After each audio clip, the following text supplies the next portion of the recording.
Hello, I'm Tom Putnam, the director of a new movie called The Dark Divide, starring David Cross and Debra Messing.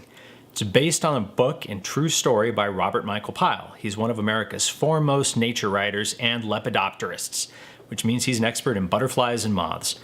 In 1995, Dr. Pyle took a month-long trek through Washington's Gifford-Pinchot National Forest, and our film is not only a journey through this amazing place, it's one of America's largest undeveloped wildlands, it's also a look at the role of nature in our lives, the healing power of nature, and its ability to help us transform as people. Tonight, we've got some very special things planned for you. First of all, we'd like to thank TreePeople and Merrell for helping us bring you tonight's event. To begin with, first we're going to have a special concert by Michael Thomas Howard. Michael did some of the incredible music that's in the film, and he got his band together in Alaska to play a little bit for us. After that, we're going to have a hike and draw with Jeremy Collins. Jeremy designed the shirt that Bob wears in the film, the shirts that we have on our website, and he's an amazing outdoor artist. You've been seeing his work for years, even if you didn't know it was him. So when Jeremy normally does a hike and draw, he takes a group of people on one of his favorite hiking trails. They hike. He tells them about the role of nature in his work, and then they all sketch together. So tonight we're going to do a virtual hike and draw. Jeremy's going to take us on a hike through TreePeople, which is one of my favorite places in Los Angeles. They do some amazing work to help keep LA green and bring trees to areas that may not have them. After he's done with the hike, we're going to go back to his studio where we're going to have some special guests and we're going to draw. So I would love it if you got your sketch pad, even some scrap paper, pencil, crayons, whatever, and if you draw along with us. If you want to post what you draw to social media, just post it with the hashtag DarkDivideFilm and Merrell, M-E-R-R-E-L-L.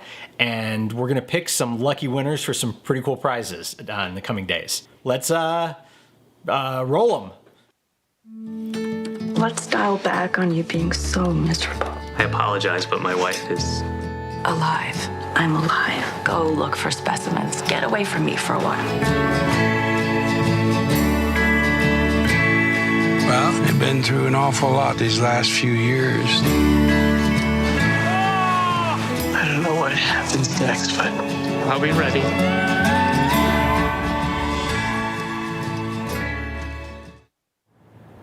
Hello, my name is Michael Thomas Howard, and I'm here with some of the musicians that created the music in the film The Dark Divide.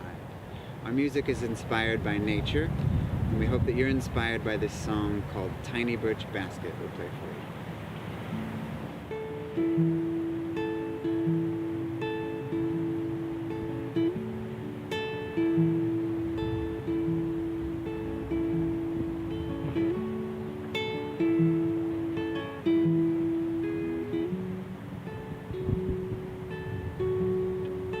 I met a child. She was a witch in disguise. She floats in the bay in a tiny birch basket. I saw through her eyes. I asked if the tide was coming in or the land was going out to sea.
difference between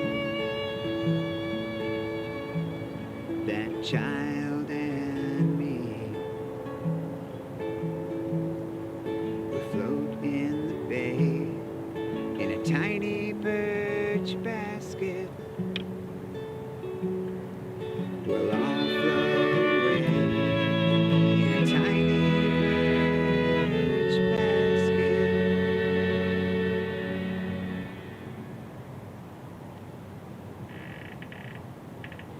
Enjoy your tour with Tree People and your hike with Jeremy. We can't wait to see the art you create.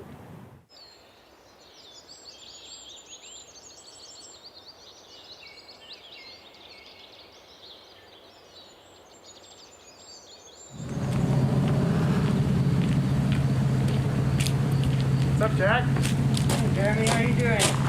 Good. Welcome to TreePeople Nursery. Thank you. Happy to be here. Really glad to hear about us. Give you one of these. Someone Right, sent me here. They just yeah. said this is the place to be. Great.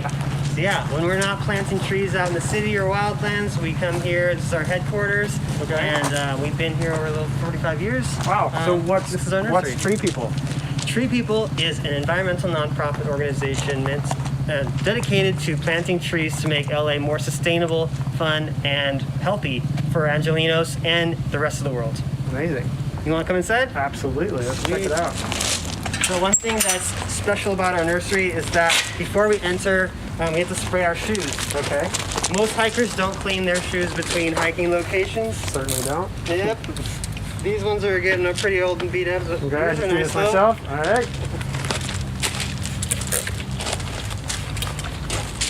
Yeah, welcome to the Tree People Nursery. Yeah. We are growing a bunch of different trees, shrubs, and grasses for fire mitigation projects, freeway expansion projects, as well as schools and for Angelinos in general. Right. So there's a whole bunch of different plants in here. I'll show you really quick. Great. What do we have here? These trees are on our logo, actually. You may recognize them. Okay. These are the valley oaks, or Quercus lobata. They're really great trees that are endemic to our area, and they also go up to up north. They like a lot of water, and they get to be really big. So it's really important that they're planted in the right areas. But these are going to be going in the ground starting this November. You want to go check out some others? Absolutely. These ones are to mitigate the station fire.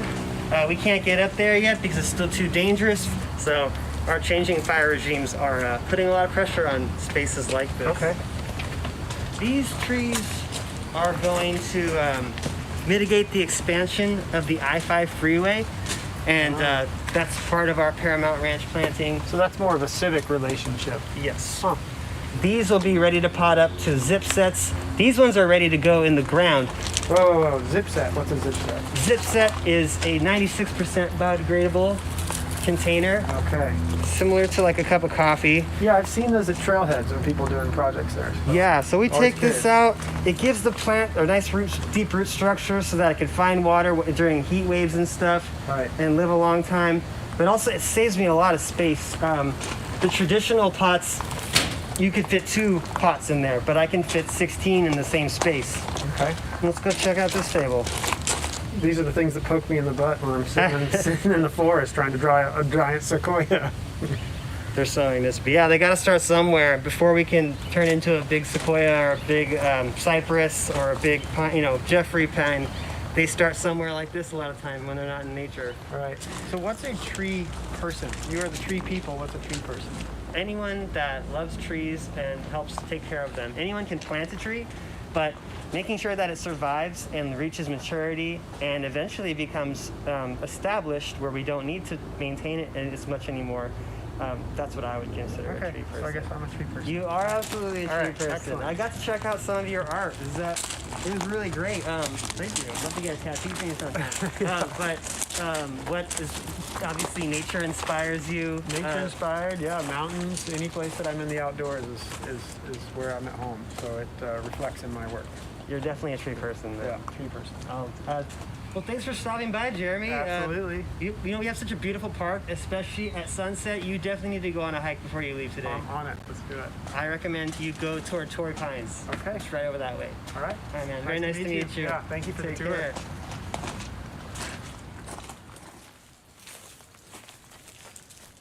That was cool, meeting Jack and learning about tree people. And now we're walking in the hills right above their work here in Los Angeles. And of course we can hear cars and helicopters and planes, so it's an urban environment, but we're also here in nature, you know, having this experience right in the heart of the city, which is how it is for most of us. Like, most of us live in an urban environment, in a place with shopping malls and movie theaters and lots of concrete, but if you look at a map of a city, there's green space in most cities, everywhere, and this is what's accessible to us on a regular basis.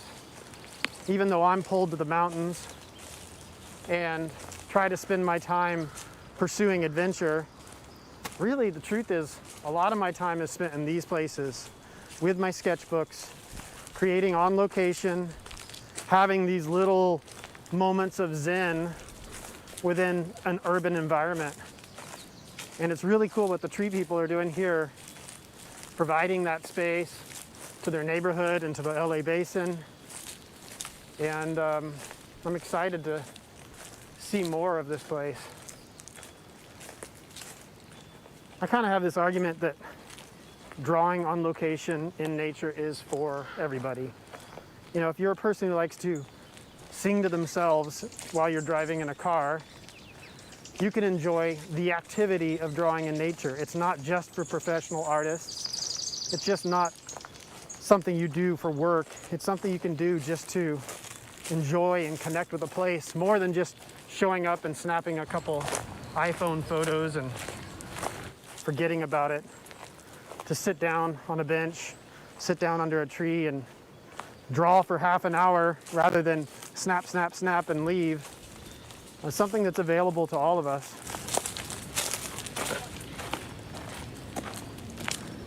I'm gonna head back to the studio and meet you guys there. But you should definitely keep hiking, because there's a really cool lookout over here. We'll catch you later.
And one, go for it. Okay, we are done with our hike, and we are here in my studio. What's up? I'm Jeremy Collins.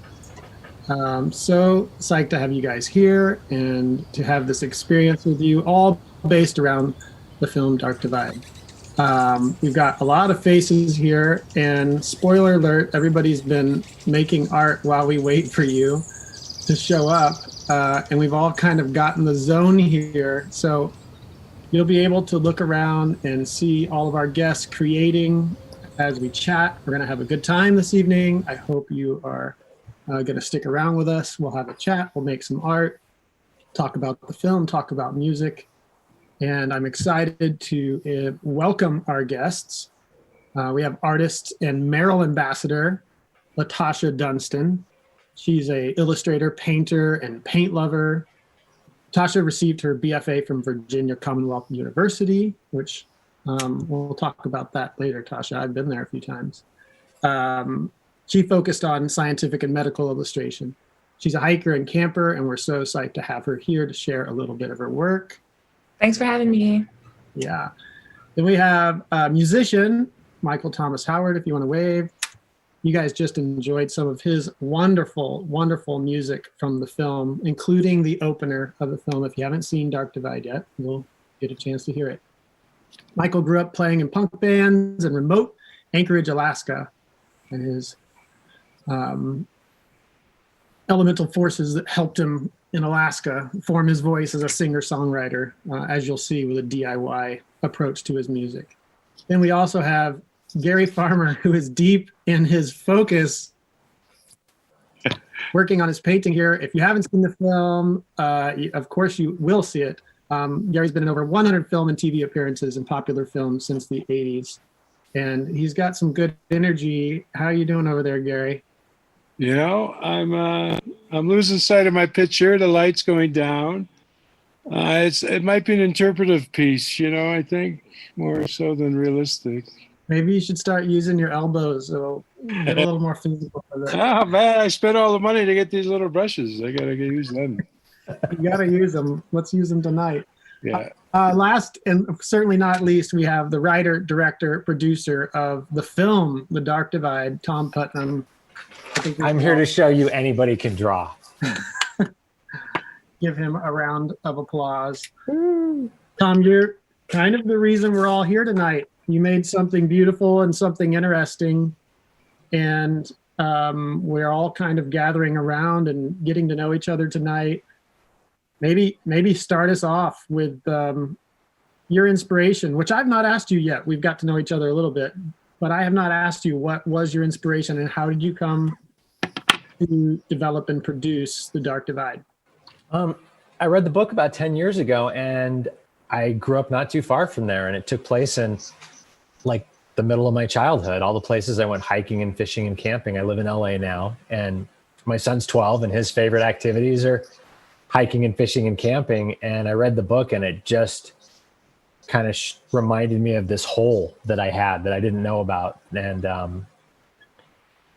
I wanted to share this important place with as many people as possible, and maybe remind some other people about the importance of nature in our lives. And it was pretty cool. We filmed in a lot of the real places where Bob Pyle's book and his real story took place. And it's, to me, it's the most special place there is. But, you know, like you were just in TreePeople, for my son, that was like the place we would go on moonlight hikes. And that's probably his, you know, his version of the Dark Divide. Right. And it's, it was a good reminder for me seeing that hike and draw that you can find nature and you can find that like peace almost anywhere if you look for it. Yeah.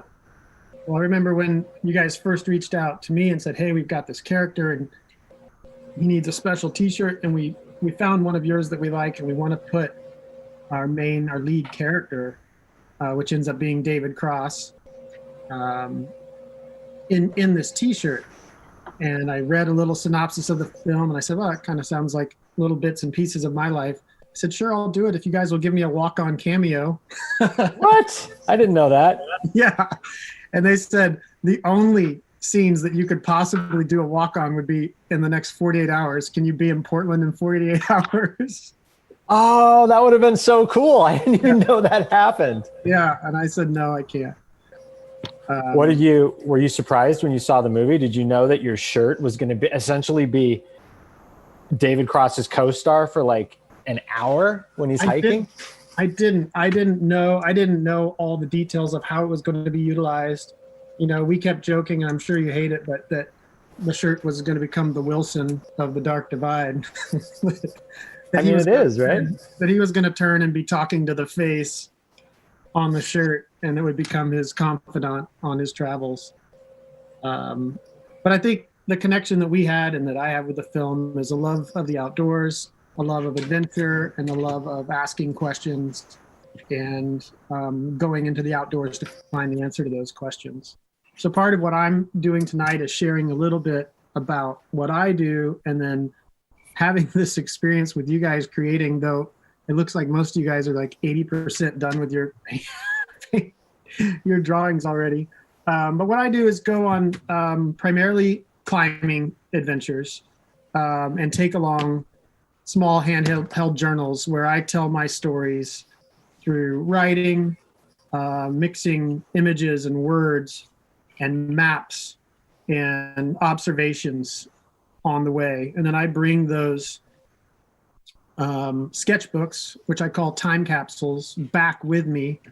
This is a trip to Alaska, up in the Arctic Circle, going down the Aichelic River. And so I draw along the way as I have this 10-day journey. And then these images are utilized for education, for print projects, for articles, for films, whatever it is that I'm working on at the time. And so they're in one way quite personal things that I take with me, but they also have a purpose in the end. So here's another one from Nepal. We went and journeyed through the earthquake disaster of 2015. And so I'm telling stories as I go, then utilizing these after the fact. So they stand alone and have their own purpose by just being in a sketchbook, but then they're utilized afterwards. So this one was used in a film. We did a fundraiser for a number of the orphans left behind after the earthquake. And so that's kind of the raw experience of what I do. Here's another one of the Vale do Javari in Brazil. We went down the Amazon with a film crew to tell the story. And the same thing, I'm doing very raw, quick drawings along the way as I go. And I'm kind of loosely saying drawings because these are paintings. So we're looking at pen and ink and watercolor, but I'm doing them on my lap as we move through a space. And so, you know, as I said when we were walking through the woods just a minute ago, I feel like this type of activity, this type of experience is for all of us, for any of us that are drawn to nature, are interested in experiencing wildlife in a unique way rather than just photography, which I love photography. Just sitting and drawing and creating quietly, or not. Maybe you're in a cityscape, you're in an urban environment. Is just a unique way to connect to a place rather than just snapping a few photos and moving on. And so these are some of the people we met in the Amazon. Those are beautiful. A lot of writing as well. So part of what I wanted to do tonight with all you guys is kind of get to know some new people, have a conversation wrapped around this film. We listened to some music. I hope we can have some more music come in and just draw together. So we've got questions that can come in from the live YouTube, questions from you guys. And I'm going to now start drawing with you. We're all drawing the same image that we picked a frame from the film to focus on and kind of the solitude moment. I don't know if we have it to pull up. and share with you guys. But we're all looking at the same image right now. For those of you watching online, the 5 of us that are here are looking at this image, scene from the film. And we're kind of using that as our meditation, as our connection, that we're all, I think for the most part, sitting in a city environment. Maybe not Michael. I think he's out in the sticks somewhere. Where are you at, Michael?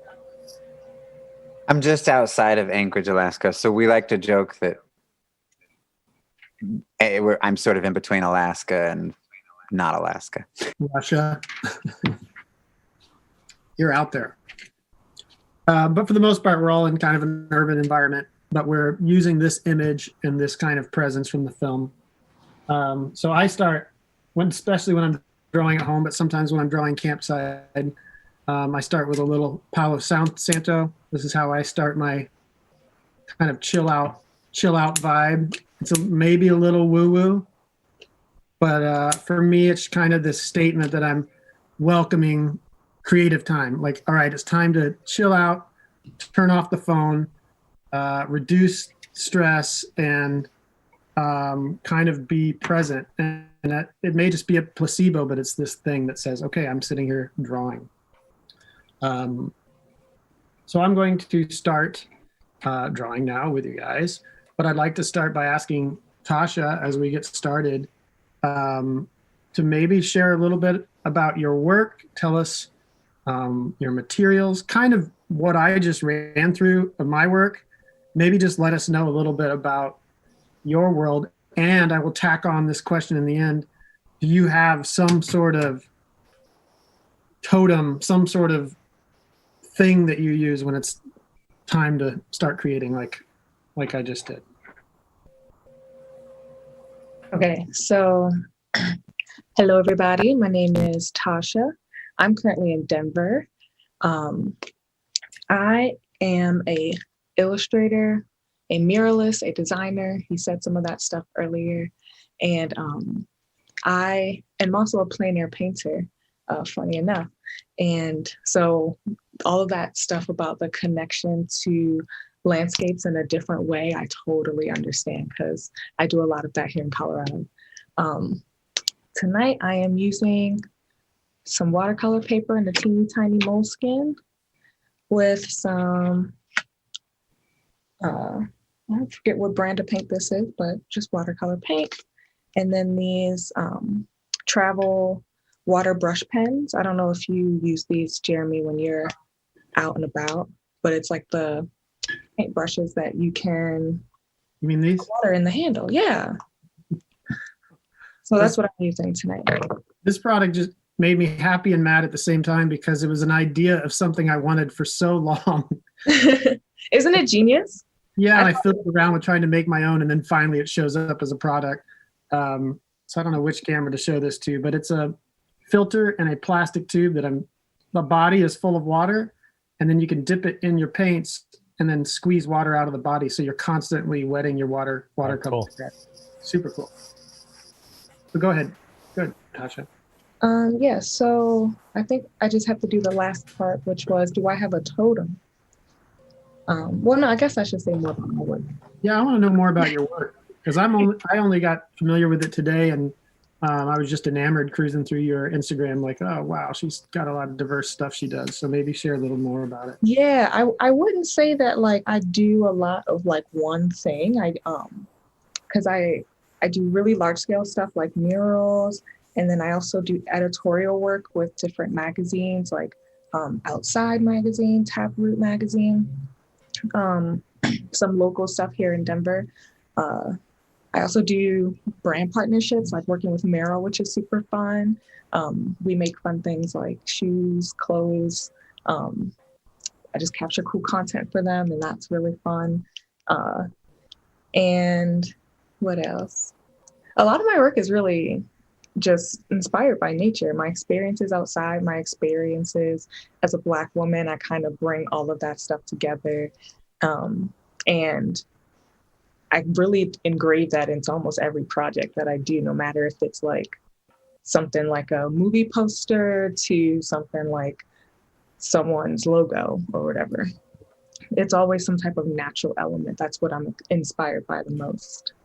And when you're in the outdoors, you know, for me, for most of my adult life, it's been pretty fixated on rock climbing. You know, I do a number of river trips and I mountain bike and I hike and I just try to stay active and make the outdoors a big part of my life. But for you, what is it that draws you? Is there a particular activity that keeps you coming back or that you fixate on? I like to do a little bit of everything, mostly relax. Okay. Because like, you get it. Like, I'm an entrepreneur. Like, we work. All we do is work all the time. So I would say 50% of my trips out into nature are purely for plein air painting or just chilling. Like, I don't want to do anything. I don't even want to hike sometimes. I just really like to be deep in nature, in solitude and silence. And I just like to absorb while I'm out there, to be honest. But when I do want to get a little rowdy, I like to boulder. Mm-hmm. I've been doing a lot of that this summer outside, and that's been fun. And I really like to hike. I did a 14er this past weekend. That was really fun. Really? Did Quandary Peak. Awesome. Local. Yeah. That's a day trip for you, right? Yeah. Yeah. It's just like an hour and a half drive away. We finished it. We like got to the top and got back down in probably like 5.5 hours or something like that. Beautiful. 6 hours. Probably. I did not paint because it was very cold. Well, I was going to say probably the last of the season for the kind of potentially comfortable summer ascent. Maybe I'll back you up one step. And you said plein air painting, and maybe that's a common term for some people, but others maybe not. Maybe describe what that is for us. So painting in plein air, it's a French term. It means just like out in the air. Essentially, it's what you and I enjoy doing, which is sitting in the elements and creating as the elements are changing around you. We have the benefit of looking at a photograph today, but these clouds don't stay like this forever. Right. Right? And it changes all the shadows. So you got to. Yeah. Like the landscape is constantly changing. Things happen. Wildlife approaches you. Like sometimes like it's a whole different element. Yeah. Awesome. Well, thank you. Are you beginning to create? I'm trying to figure out which frame I'm looking at that is actually above your workspace. Have you created? Oh, this is you. I see you're using your. I'm painting in the grass at the bottom. Yeah. I love it. I really like this sketchbook. It's a moleskin, I guess. It holds the water really well. Yeah, you've got like a 5x7 something. I think it's even smaller than that. These have you used the accordions? This is kind of my go-to travel, where it folds out into one huge. Holy moly! Huge piece. Moleskin makes this one as well, but it's something you can take with you that's tiny, but it grows. You know, I'm not really attracted to like bringing sketchbooks out for some reason. I tend to carry loose paper. Like loose graph paper. When I plein air paint, I almost never do it in a sketchbook. This book was gifted to me, so I'm using it. I don't know. It's something about loose paper. I'm just also like a messy person, so.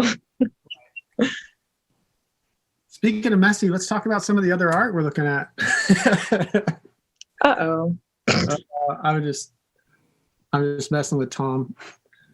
I love it. I love that you have some of your work behind you. That I would like to take credit for it. That's my 12-year-old made me that for all these Zooms. Oh, nice. Nice. Was it specifically for Dark Divide? Yeah, he did a good job. That's awesome. It's kind of become my like happy place. I love that. Is he proud of it? I think he is. Our deal was, I said he either had to make me a Zoom background or keep the kitchen clean, which is what's behind it. So I think he's feeling pretty good that he dodged some kitchen cleaning. Not a tough choice. I definitely want to move over and chat with Gary, but maybe before we do, you could kind of give us the inside scoop of not just working with Gary, but maybe some of the other actors that are not David Cross, you know, not our main man who's on the camera the entire time, but maybe introduce a couple characters and tell us what it was like working with those guys. Yeah. So David is, I mean, he's in the entire movie. Debra Messing plays his wife, which I think was something that was really special. We filmed in an amazing house that was an almost identical match for the author's house. And they play a married couple that's together for 25 years. And it was really interesting to put them together. We shot most of their scenes in one, maybe two takes, and they would just kind of fall into this amazing rhythm. And I come from a documentary background, and I just sort of at a certain point felt like we were making a documentary at times, and we just would kind of drift around and capture what they were doing. Gary comes up about halfway through the movie. Our man, Dr. Pyle, stumbles into a logging camp, almost gets squashed by a tree. And Gary comes to his rescue, but at the same time, without really moving much, he just kind of owns him and takes a lot of Dr. Pyle's preconceptions about logging in the forest and what's good and bad, and makes him think about it and reevaluate it in a way that I think is really interesting. And it's been really strange because a lot of the places we filmed are either have forest fires or adjacent to them, and a lot of the things his character talks about in the film, which are lines from the book for the most part, are things that have now been happening the last few weeks. So that's become a really, what's the word, like Timely. Scene. Timely, yeah. It's really timely. It's on everyone's mind right now, especially if you're anywhere west of the Continental Divide. This is what's prominent on your mind. I mean, even for Tasha, you know, we did our tech check earlier, and there's smoke in the background. It is part of everyone's reality. There's reports of it in Norway, and so it's along with everything else that's distracting and kind of heart-wrenching going on in the world right now. There's people that are on the front lines of these experiences, and your film gives a little background and insight into that reality with these characters. Something I think I felt making the film that I think we all see in the news is nature has a way of reminding us how small we are, but how much damage we can cause, you know, when we're not thinking about the bigger picture. And Gary, for you, this role, I apologize, I can't pick out something to contrast it with right off the top of my head, but how did this role compare or contrast to maybe some of the more recent roles that you've played? You know, it was very topical, of course. So it's always nice to do something, a fresh story, like instead of going back in time, it's kind of a contemporary piece. It was really interesting playing opposite David for the one day that we worked together. You know, he comes from a totally different performance background in a way, and it was fascinating for me to work with him through that scene. You know, it was. So I thought he did a great job just holding the film, which is a very challenging thing to do as an actor. So I thought he did a wonderful job. And of course, the content of the film means all the world to me. You know, I've always been an environmentalist. I lived off the grid in the 80s, convinced banks that they should be funding people off the grid, and worked with wind, and always have gardens and, you know, horses sometimes. And, you know, I just spend a lot of time in nature as much as I can. And it's a big part of my life. So to kind of be a part of a story that actually talks about it, it's a rare event, you know, as far as cinematic exploration goes. Right. Well, you kind of answered my next question, which was how close to you personally is this story, and how truly are you connected to nature? You know, you look at the screen and you see this person and you connect with them and you feel like they're just doing their job like an artist. Like an artist, we're supposed to be magicians, you know. We're doing magic tricks with pen and ink and paint, and you know, someone on film is doing the same thing. An actor is a magician, and I certainly feel like you watch these characters, especially in this film, that you're like, oh, they really do love these places. And I guess it's good to hear that's really part of your life and your character. Yeah, I mean, yeah, you're right. As an actor, you end up doing, you know, I'm not a very popular kind of television actor, so I most of the roles I do are very unique. So this was kind of normal almost. I mean, even though a lot of the story he's telling is so true about management of forests, but you know, you really can't deny the climate factor. And I was stating on opening night how Trump in Las Vegas had said, you know, it's the poor management of forests is causing all these fires. When yes, but really it's the amount of heat that's increasing, and the winds are changing, and the airstreams, and all those factors that are affecting our climate are direct related. So it was kind of ironic to kind of speak some words coming out of his mouth. Right. Well, I was just proud that we were the only media probably in the entire world tonight that's broadcasting that's not talking about last night's debate. So we're towing the line there. I feel someone told me that I won the debate because I didn't watch it. I didn't watch it. Yeah, I watched it from third sources. You know, I could see people's comments and stuff. That was fun. Exactly. So tell us about your work.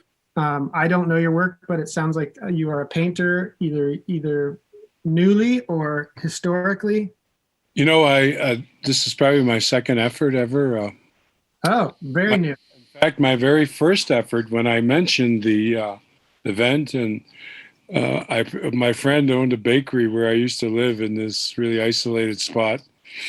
And, you know, it was the only bakery in town. So I used to go there practically every couple times a day. And, you know, he always, you know, had a lot of art of local artists. It was a very arty community. And I said, oh, let me do a piece, you know. And I made a little, you know, 3x4-inch painting. And he kind of hung it up for years. And when he saw that I was doing this, he actually posted. So this is only my second effort at, you know, painting, both times, both acrylic. But one of my favorite artists is an oil painter, and I look at his work every day. So his name's Travis Schilling. So he's a real, if you want to see some kind of thwarted nature stuff, check out Travis Schilling. Let me write that down. SCH? SHILLING. Where he mixes kind of the animal world is kind of, you know, everything's changing so fast. So he's so relative on some of the images he's creating. It's just magic. I'll have to look him up. Yeah, I heard that you were going to be creating with us, and I was so excited. And they said, Andy's an artist. And I didn't know what that, we use that term so loosely anymore. Anybody who does anything now is an artist. Well, I had an art gallery here in Santa Fe for about 18 months, you know, and that's pretty good for Santa Fe. I know, but I've always been a fan of visual art and photography. I started in photography. That's where I started. So, yeah, it was good for an actor to learn about light prior to being an actor, you know? Right. Yeah. Gary, I'm checking in there. He's feeding back on their second camera. Yeah. So your second camera got dark, huh? Yeah, I was wondering, how do you come up with brown, Jeremy? Well, for me, mixing. So here's a watercolor kit for me, and it's far less attractive than Tasha's. It's kind of a chaotic mess. But my brown comes from basically mixing anything together. So if I want a warmer brown, I bring in reds. If I want a cooler brown, I'll bring in grays and blues. But as you can see, like I use the top of my little lid here for mixing, and and for me, Tasha may be able to weigh in a little better, but any mixing 2 or 3 colors to me always ends up some kind of brown. Right. You ready for this, Jeremy? What's that? Take that. Oh, hey. Palette. Look at that palette. Wow. You hit that thing with a weed eater? I don't think I have ever cleaned this palette. This is like my OG. This tiny guy came with the sketchbook, so it's new. I haven't been able to destroy it yet. But for brown, I mix like red, blue, and green. Yeah. Yeah, so basically the same thing. You just make a mess. Any 3 colors, and you're going to find some level of brown to start playing with. Yeah. I would start with mixing red and blue to make like a purple, and then mix green in until you get kind of a mud color, and then go back in with red to like warm it up to a brown. Mm-hmm. I guess. Yeah. Or you can just cheat and get brown paint. That too. Well, I didn't get brown paint, so thank you. Gary and Michael, we've lost your art cameras if you want to try to get them going again. Yeah, I've been wondering where Michael's art is. Maybe we run out of batteries there. If I can bring it back here, it's just so amazing. It's going to blow minds. I don't want to hurt my retinas. Michael, I love what you're doing there, man. You've put down some serious color. Oh, wait. That's Tom's. That's Tom's. Okay. And Tom, you said you had to go out and get crayons today, or colored pencils.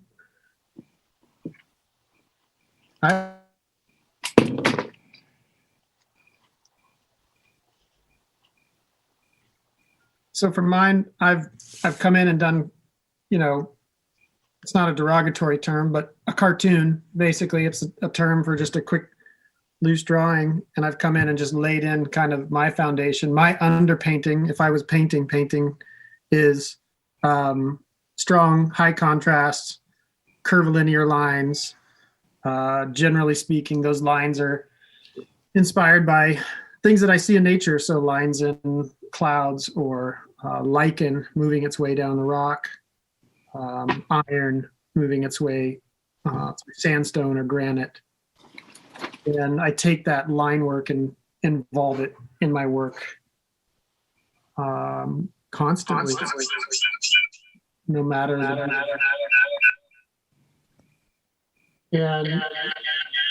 I'm getting.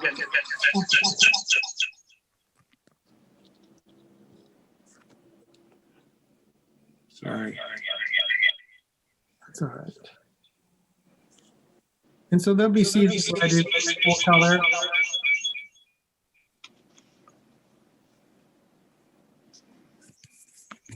But generally speaking, my work stays low contrast.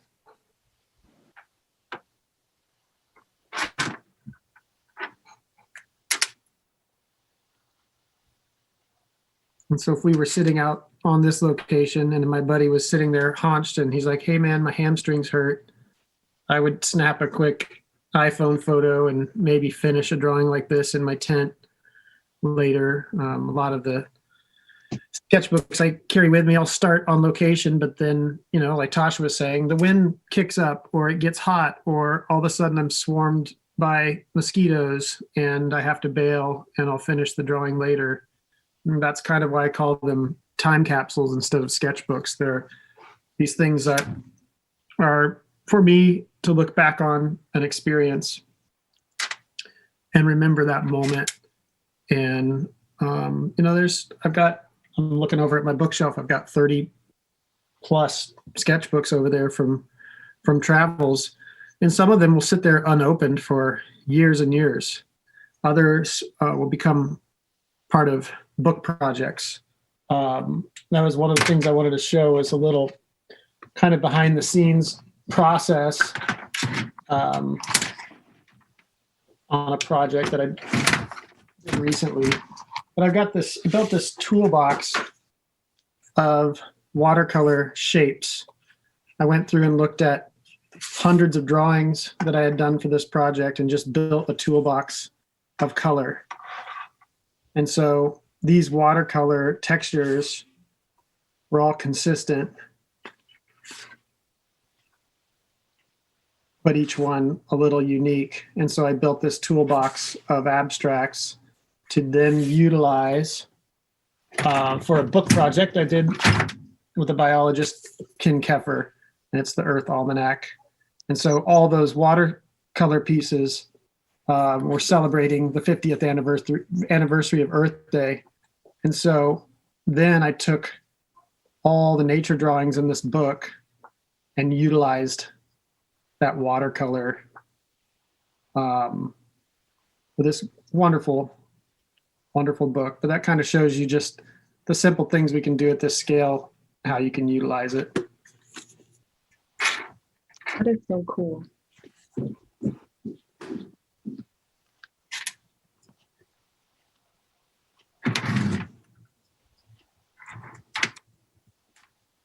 Michael, did we get your art back? Oh, we do.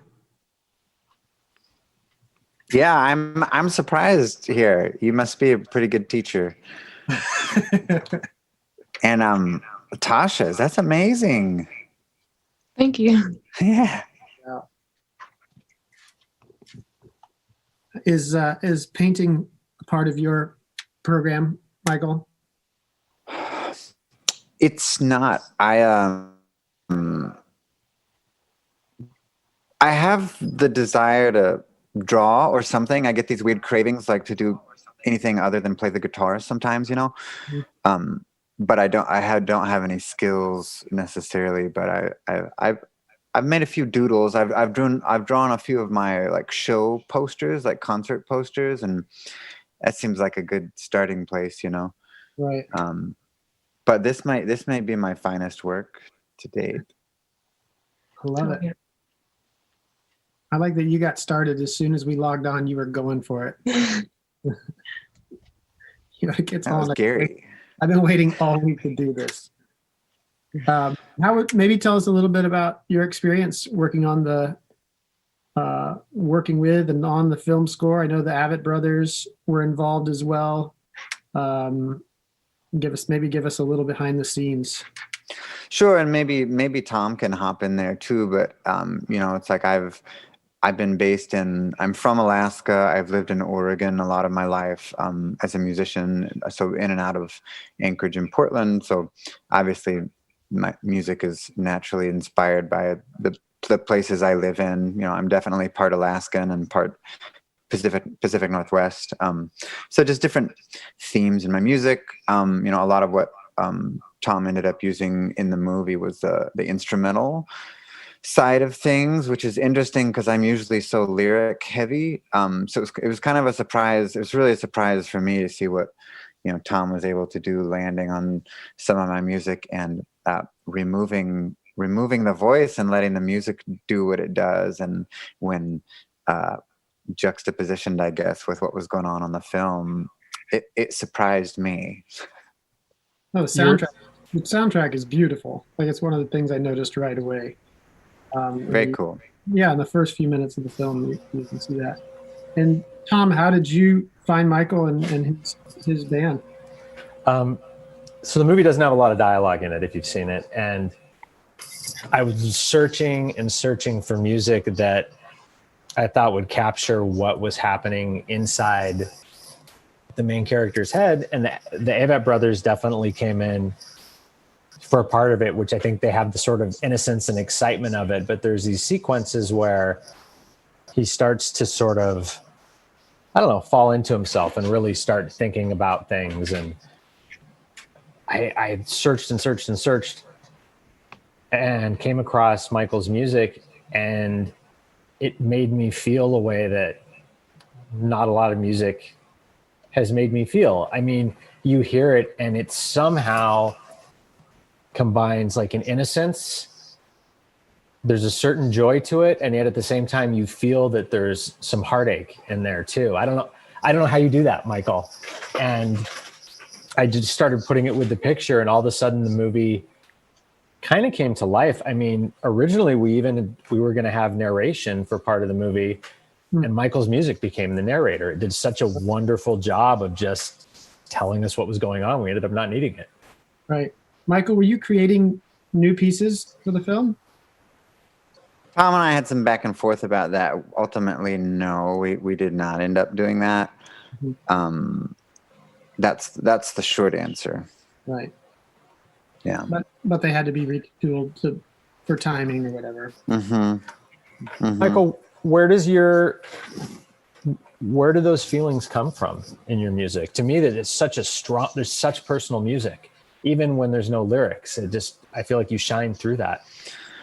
That's really cool to hear. I think you said the right word. I think there's sort of an innocence and a naivety to it, like even some of the stuff that you use that we ended up using in the film, it's a few years old, and I think it just came at a time I was figuring some things out. Me, it's me and the musicians and the string players involved in it. I think we just set out, and luckily I think we just made something honest, and whatever that is, the soul of the music is coming through, according to what I hear you saying. So it's just very cool. It's an honor to be a part of it. Yeah, A huge part of it. I honestly can't imagine the movie without your music. It's become such a voice of the film. That is cool. It's so cool. Agreed. Michael, what are you working on now? Is there something that is currently in the works? I'm still writing songs. I try to, like as any artist or creator, I have some life brings ups and downs and writer's block and, financial situations, so I have to work several jobs to support my music. And, but I'm writing, I write on a consistent basis. So I sort of, at any point in time, I've got a library of stuff that I'm working on, and COVID has been an interesting journey. I haven't been writing, I haven't written a new album during COVID or anything, but I think I'm always sort of slowly moving towards the next thing. So I don't know, the next stage in things that may be similar to what you've already heard, but a little bit newer. It's always evolving a little bit. Yeah, I think it's pretty interesting how just the reality of COVID has impacted so many artists in different ways, where for myself, at first it kind of shut me down for months, to be honest. Like I have to make art to survive and to make a living. So on the one hand, if I don't make, I don't eat. But on the other hand, the art relies on being inspired and being healthy and being balanced and having a drive to do the thing, a drive to make the thing. And I think any major life change can suck that out of you. And, have you seen yourself go through those ups and downs over the last 8 months with COVID artistically? Yeah, it's, again, life's just unexpected, and I don't know what to say other than that you would think that I would have sat down and we all would have gone into hibernation and produced a bunch of work, and that just isn't what's happened. I mean, it's been more a time of reflection, and obviously what's going on in the news and the world, has raised a lot of just considerations and questions, like what's your role as an artist, among other things. Right. The thing through all of this, through life, COVID and just everything else, as we all know, life's unexpected. But it seems like the thread that I have through everything is I have my art, I have my music, I have what I made 5 years ago, I have what I made 10 years ago, I have what I made 15 years ago. Nothing else is the same, but I still have the art that I've made, and I'm still making it. Yeah, it's something that you can hold in your hand that exists. Michael, where's the best place for people to go to find your music? Look me up on Spotify, Michael Thomas Howard. I find myself over the last few months not totally unrelated to the movie, just when I'm feeling just kind of overwhelmed, I put your music on and it just sort of, it's like taking your shoes off and just putting your bare feet on the cold floor. It just kind of helps ground me in a way that's really become very special to me. That is super cool. And did we talk about the fact that I'm buddies with Samantha Crane as well? We worked out of the same studio in San Francisco she's done several albums there. I did a couple of mine, the stuff that is in the film. And she's amazing. That can't be a coincidence that you two have worked together. Yeah, I mean, she has 3 songs, maybe 4 songs in the film, and she was another person that when I got introduced to her music, it just like, you just feel her like she's just pushing against you. You get such a strong sense of who she is, right? We have Jeff, our producer, weighing in and saying Sam is watching, and she says hi. Hi, Sam. The opening song, not everybody knows this, the opening song in the film that she sings, I believe, is a hymn that she sings in Choctaw, I believe. She's gonna jump in if I get it wrong. That was one of those songs I heard, and it was really lucky in that I was able to make the film knowing some of the music we were using, and I would listen to that song every day driving to set, and on the day we were filming certain scenes, and it just so much of the music informed the rhythms of the movie. It's so cool. That was really stunning to me. It's like the opening scene where her song comes in and the kind of aerial view panning in over the forest. It's so good. Nice work, Samantha. Maybe I'll bring that question back to Tasha as we start wrapping up here and kind of putting the final strokes on our painting. But it's less about your work and less about the film, but just kind of this point in time we are as artists, as creatives, we're empaths. We feel things deeper. We feel things heavier. We feel things lighter. How has the last 6, 8 months, 12 months, this season of life we're going through impacted you and your personal work as you've experienced it both there in your studio and out in the world? I would say, as a Black woman, as an artist, the last 8 months have been traumatic. Mm-hmm. But I still make art. I guess, it's just traumatic and sad, and I just funnel it into my work. That's kind of my short answer. Right. I try and take breaks because it's a lot. It's heavy. Mm-hmm. I try and just take time for myself every once in a while. And that's kind of how I've been trying to balance, but it hasn't been super successful. So I'm kind of just existing. You have a sense that being both an artist and a person who already has a rhythm of being in the outdoors and being out in nature and seeking that connection.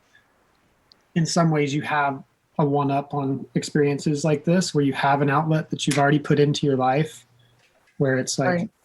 Oh, life is difficult. Well, I have these things. I have my art to immerse myself in, and I have nature, which I've already connected with and know my way around, and I feel comfortable with to rely on.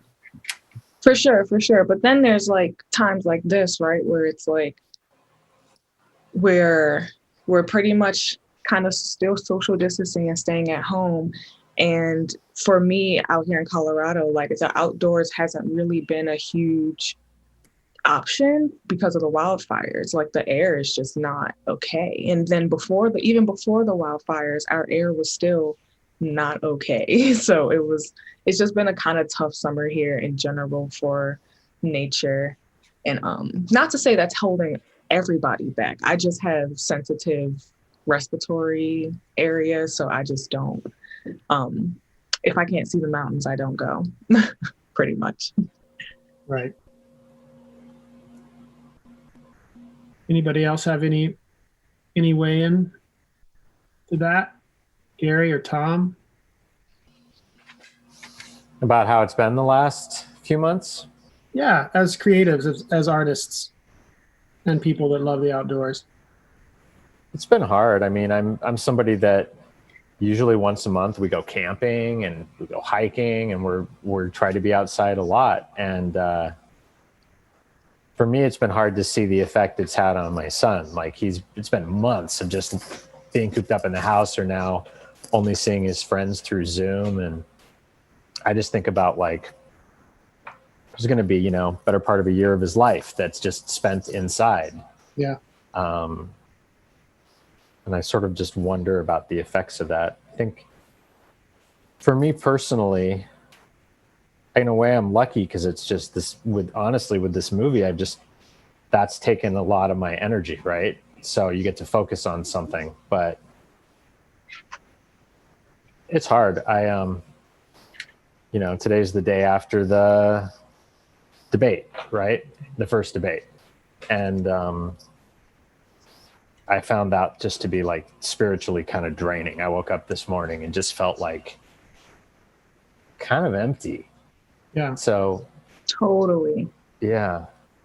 Which is weird because now doing this, that you can sort of it's nice to just have something to look at and focus on. And it's like going on a hike, right? Your body's moving and you get to sort of cut out all that white noise that we hear all day long that just is so,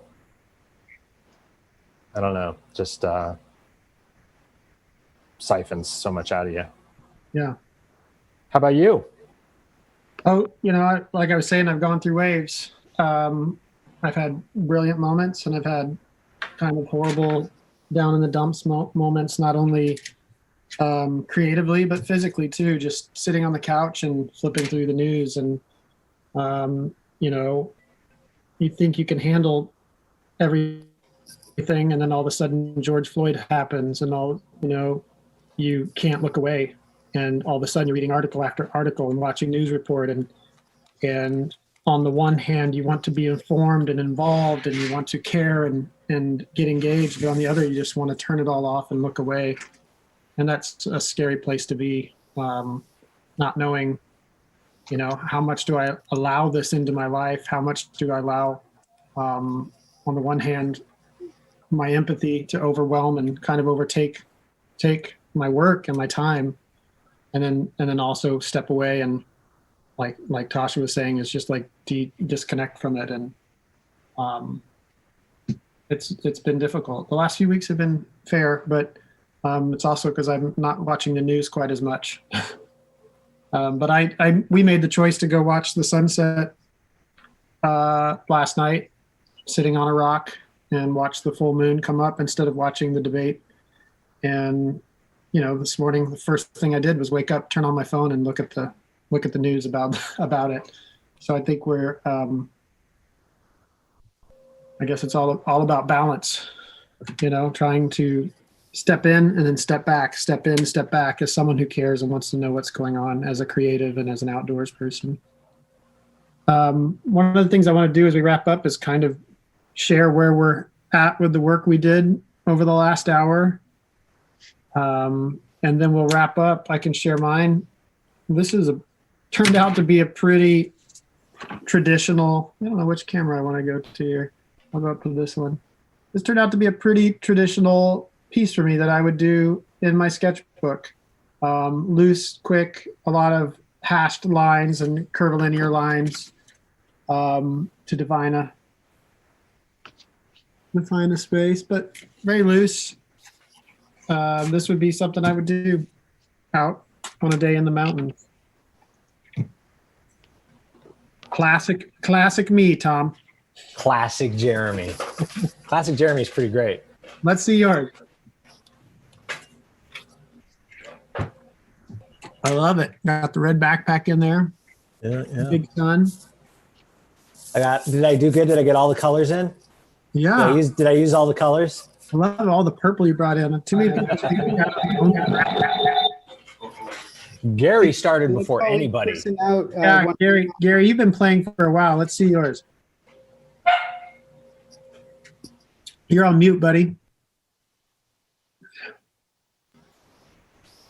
Yeah, hi. Yeah, my David's head's turned into kind of a horse head.